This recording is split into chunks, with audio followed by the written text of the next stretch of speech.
What's on your mind? 20-minute rants. Man, so 20-minute rants, like if you were to have been given the chance to, let's just say, like, start over.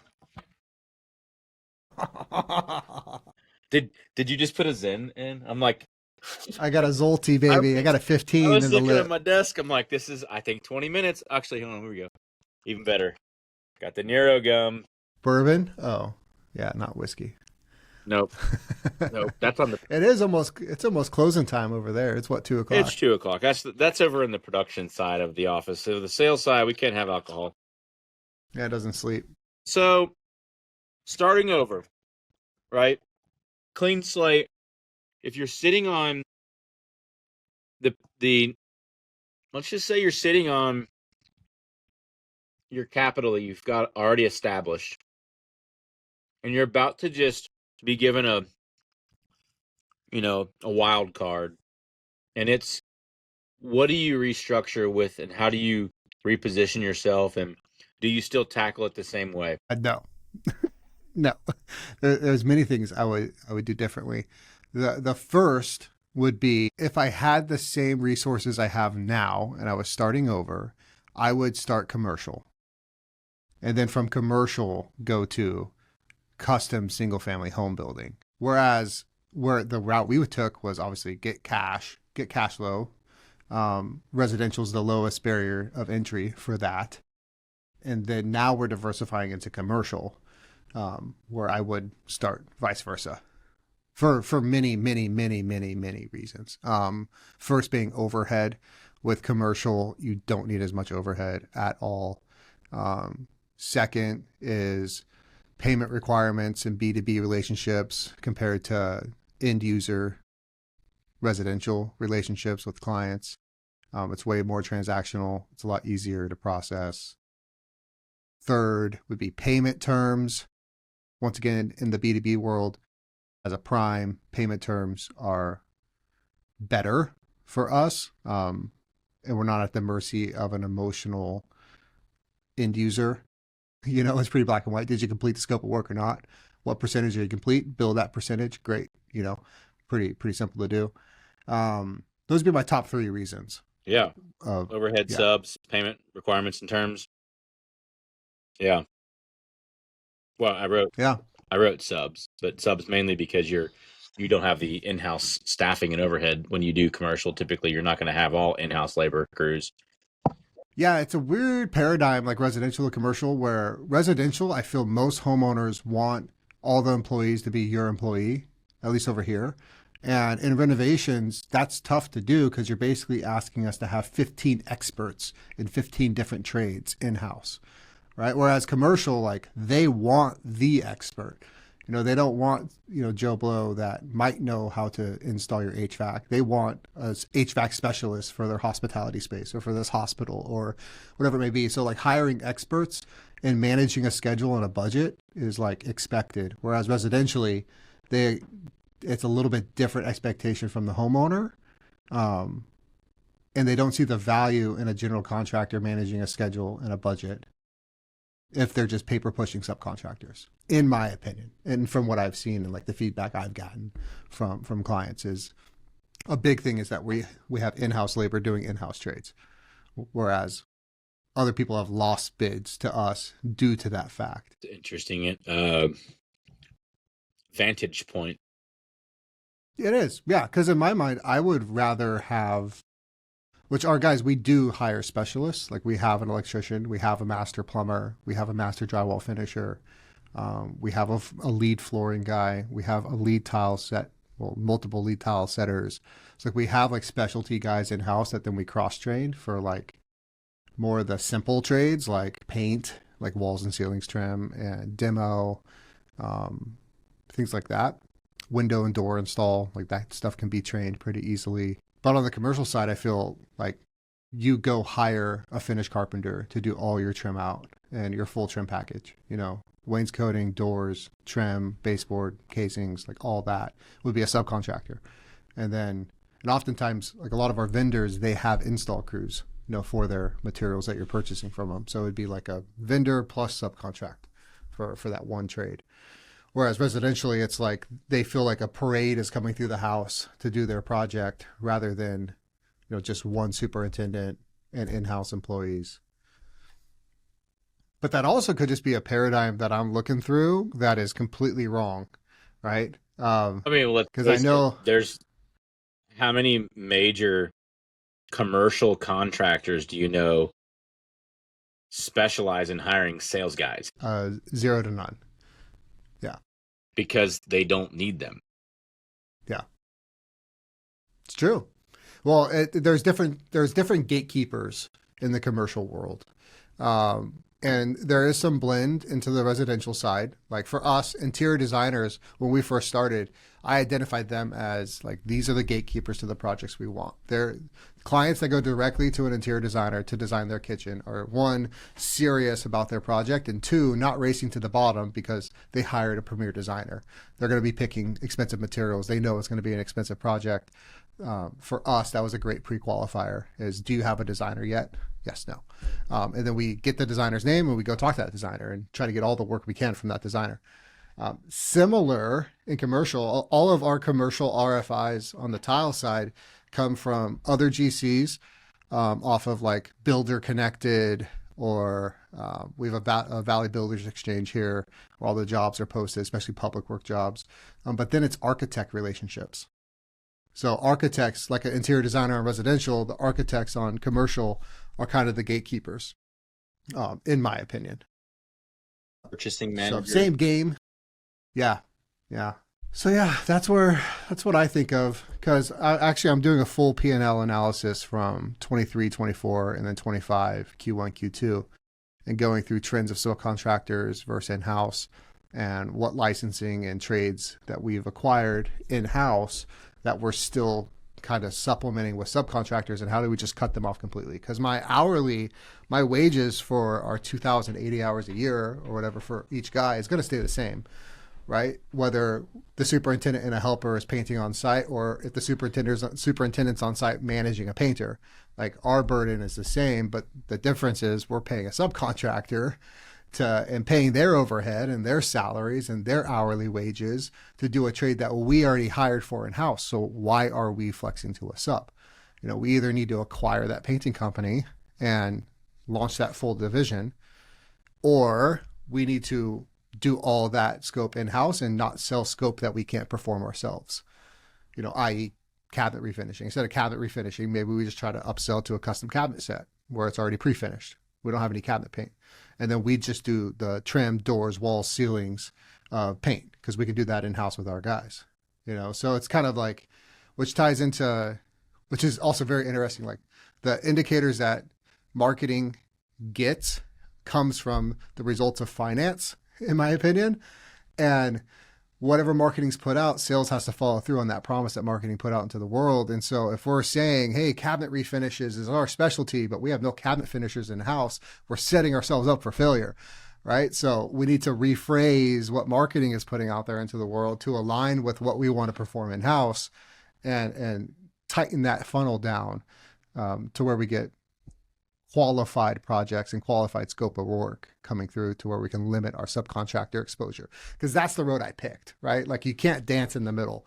You can't have 20 guys in house and use 20 contractors. You just, unless you're at that scale. But like for us, it's not a reality we can live in. You have to pick a lane and double down on that lane, or rip a Band-Aid off and take a U-turn, but you can't cover your COGS, subcontractors, and in-house labor.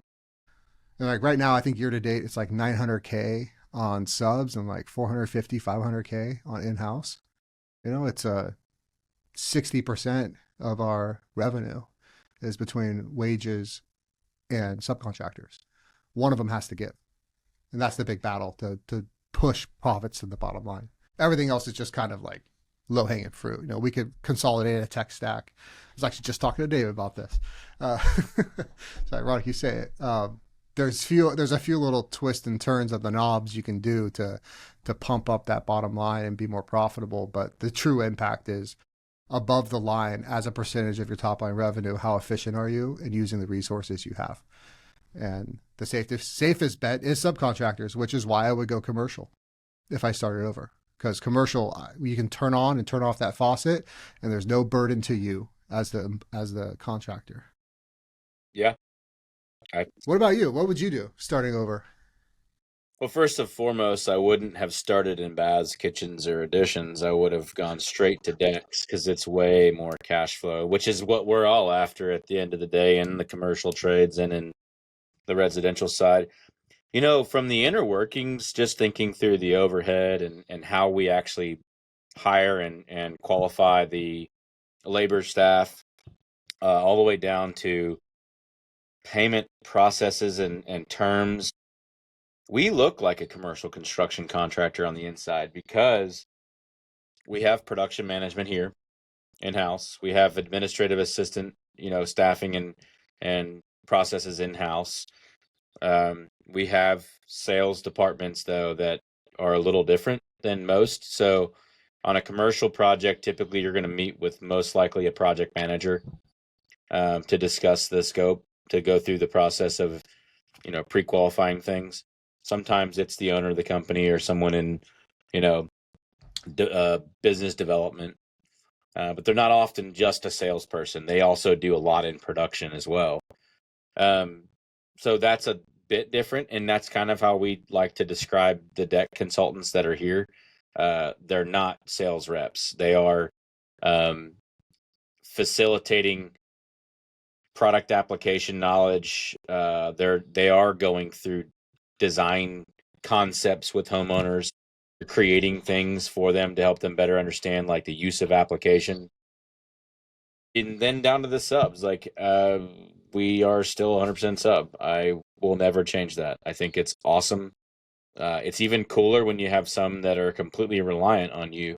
At that point, they might as well be in-house. They're part of the team.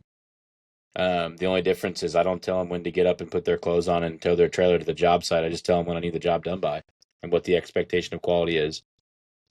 And it takes a while, I think, to get those teams built. But once you have them, I think it's totally different. We did expand on having some in-house field technicians doing punch lists and repairs on just small projects. That was lucrative as hell. The problem is they grow to a point where they're like, okay, what's next? Well, there's not a whole lot. I mean, you can then build a 3-man deck crew and start building decks with them, which we got to. Then what? I mean, they all want more on that side, and the only way they get more when they can go get their own work comp and their own general liability is to be a sub and charge lump sum. So I have had more in-house crews turn into subcontractors than subcontractors turn into in-house crews. Have you ever done like the warranty, maintenance, repair division as like an HVAC model? Great way to think about that. Yeah. I started a little, I mean, I was actually thinking about the other day, how many things I've started that have failed. This is one of those, I'm not sure if it actually failed, maybe just failure to launch, but I started a handyman division, same concept, right? Like we have some warranties popping up. We get a ton, like 60% of our leads coming in at that time in 2022 were repairs. Yeah. Like small jobs, 5,000 or less, and there's not really a contractor market to touch those types of jobs. And I was like, well, let's kick up a little handyman division, like a little maintenance and repair division. And we started booking, like you said, lucrative, right? We were booking, and then our salespeople were also the installers or the carpenter or whoever it may be that's going to go manage and fix that project. And some of it we subbed out and collected a check, and some of it they self-performed and got their own materials and did their own schedule with it and got compensated off the bottom line of that project. And it was awesome until it wasn't. Like it became such a rat race. The whole tech stack required different scheduling features and payment processing systems, and everything just kind of, it took away, in my opinion, I forget the exact reason why I shut it down, but it felt more of like a shiny thing that was 10 times harder.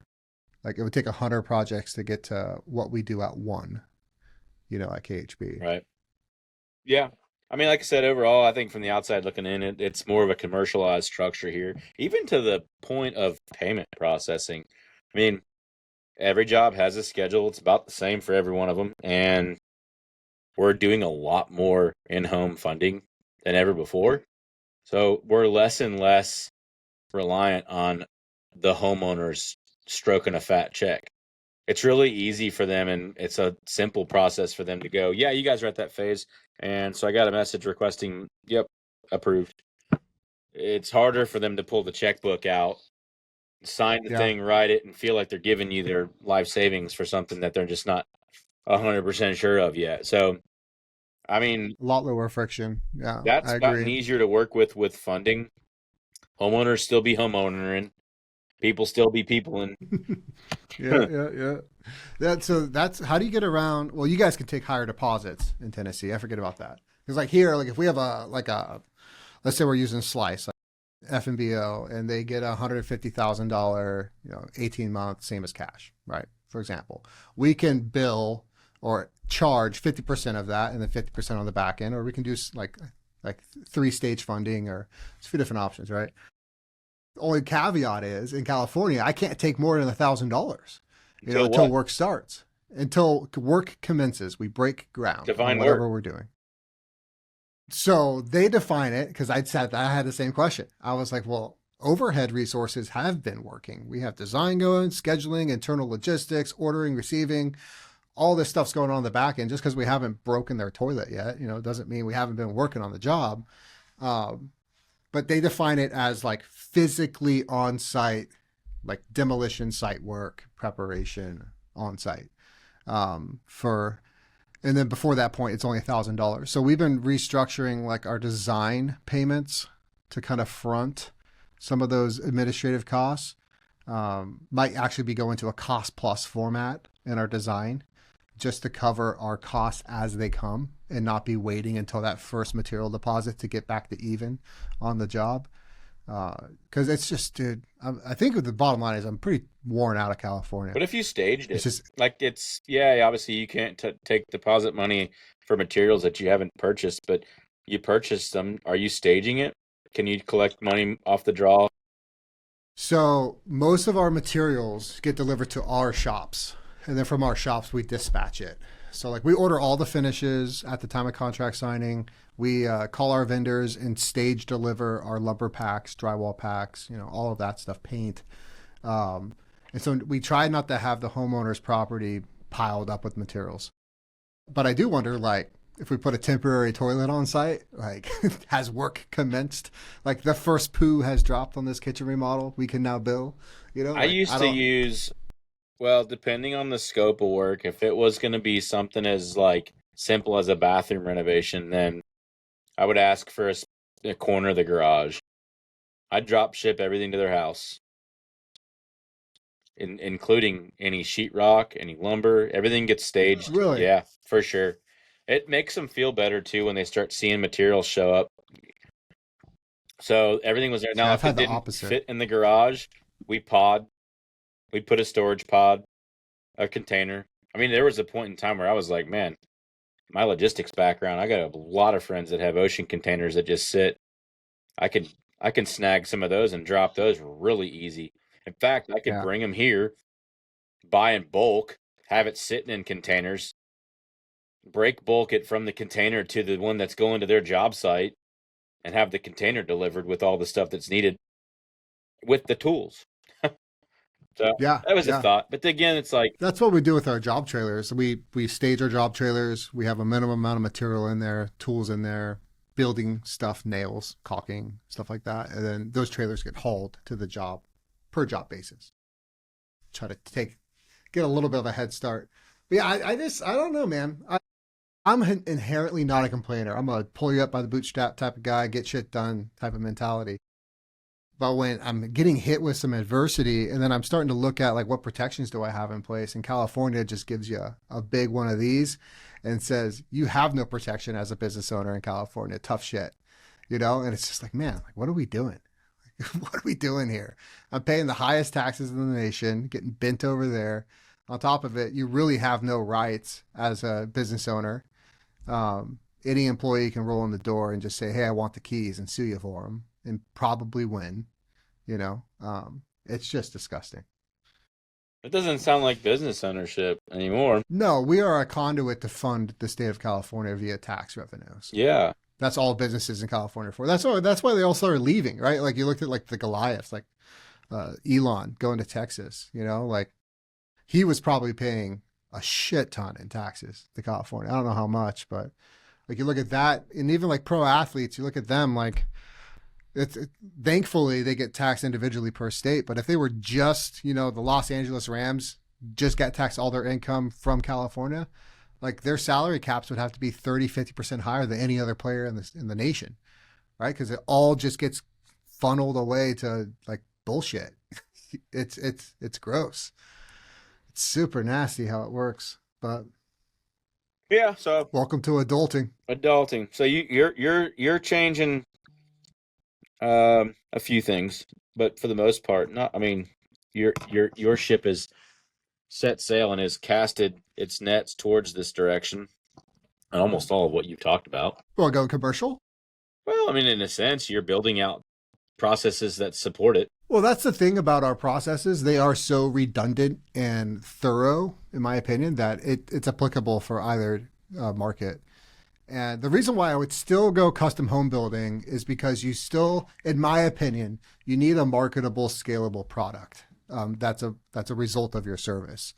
And custom homes is something everyone that lives wants a nice home to live in, right? Like that. I think that's one of the only absolute statements you can say is people want to enjoy where they live. And that's something that's always going to be marketable. There's always going to be a market for it, and people will pay for what they want. And so I would rather build, but once again, we're removing the headaches of residential renovations, right? No one's living in the home. It's a lot of dirt. We're managing a schedule, we're managing subs, we're managing a budget, and we're communicating the same deliverables we would have on a commercial contract. That's the prime. So now, of course, there's going to be way more change orders in residential because guarantee it, right after drywall goes up, and there's going to be changes. There always is, and sometimes it's going from a knockdown to a level 4, smooth and perfect, change order 1. And then from there, it's like, well, now we got to upgrade the paint sheens because it's a different texture, change order 2. Well, the lighting looks weird on this. We got to change out all the surface mount light. Oh, change order 3, and so on and so forth, because it's just a slippery slope. But I also feel the bar in residential, engineering and architecturally, is so much lower than commercial. Like when we get a set of commercial CDs, the detail on them, like we will still have RFIs internally we send back, but they're so much more detailed that there's not a lot of room for guesswork. They have an elevation for everything. They have cross sections, measurements for every single grab bar, every single faucet, every single urinal, everything is just laid out. Residentially, when a homeowner comes to us with a set of plans that, Joe Blow drafter that has no degree in design or architecture drafted up, it's like so much is missing. Like a gross amount is missing. Like we had an ADU, a garage conversion ADU that was on a slab, and whatever drafter they hired wanted us to frame a raised foundation on top of their slab foundation. There was no details for venting that slab. They didn't even think about like, oh, concrete does, expel moisture, like all that wood. I'm like, this is going to rot out if we don't have ventilation here, but there's no room for ventilation because it's an envelope in each single joist bay. So it's like, what are we going to do? Like poke bird holes through the whole joist system and run a recirculating fan? Like that's the only thing I can think of. Or if you were like worth half your salt, we would just retrofit a slab on top of this slab and match, level, and get off their 1/4 inch grade. So it's just like things like that to where it's like, this is I think it was like $22,000 change on the project to do a raised floor foundation in this whole garage and retrofit the whole garage, rather than just epoxy, doweling, rebar cage, re-pour it flat, done. No issues with moisture, no issues with ventilation, not going through the exterior walls, not disturbing that waterproofing. Like it's just done. So things like that, like the bar is just so much lower residentially that, and the money is like, there's such an emotional tie to the money that homeowners are spending compared to commercially where they have a budget, you meet the budget, stick to the budget, everyone's happy. Yeah. Yeah, I would agree. Yeah. And on the residential side, to get people to a decision, it's going to take plans of some sort. And then they don't realize that until we show up. And then when they don't have them, we let them know, hey, look, you're going to need plans. No matter who's doing this, whether it's us or somebody else, somebody's got to produce you some sort of roadmap for this project.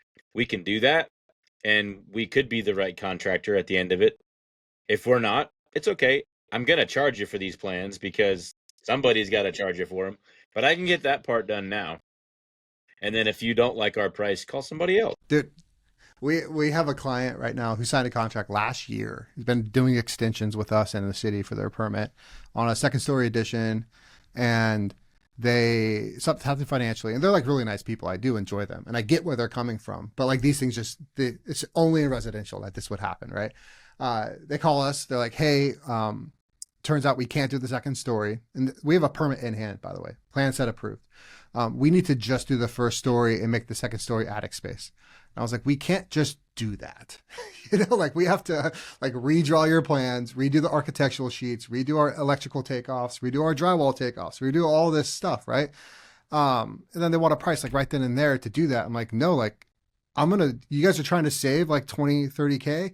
I'm going to be charging you another 10K in architectural design, resubmittal plans, redrafting fees, PITA tax with the city, like all this stuff. Like you're trying to save 20, 30, but you're really going to lose 10 in the process. Like what does that align with your end goal, right? And now I have a meeting with them this week. They're probably going to want to pull the contract all together and go somewhere else. I'm like, well, you're still going to have to pay them to redraw the plans and like resubmit. Like this isn't me being an asshole. It's just how like this works. This is called business, and it has to make sense for both of us beneficially, and it has to be a partnership. And if it can't be, it won't work well. And we have to be profitable, and you have to be able to get what you want, and we got to find a happy ground. That's been our I love that. I love the fact that you will hold a firm stance on the fact that you've got time invested and you're not just going to give it away. Because I think what homeowners anticipate is that you're just going to go, oh, well, I've got to have your job. I have to have your work. If we don't come to terms on this, then we are SOL, and I will have no work to keep my team busy. And the reality is that's not the case when you do it right. Yeah.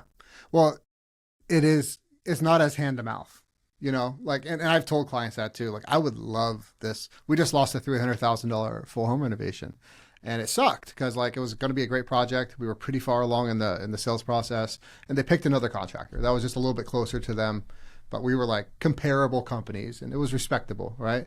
The guy was treating me like, he broke my heart or something. I'm like, dude, like, I didn't say this to him, but in my head, I'm like, there's 10,000 other yous that I can go work with right now. Like, there's like 10,000 other people that have $300,000 that will pay me to do the same thing you're wanting to pay me for, or you're going to pay that company for.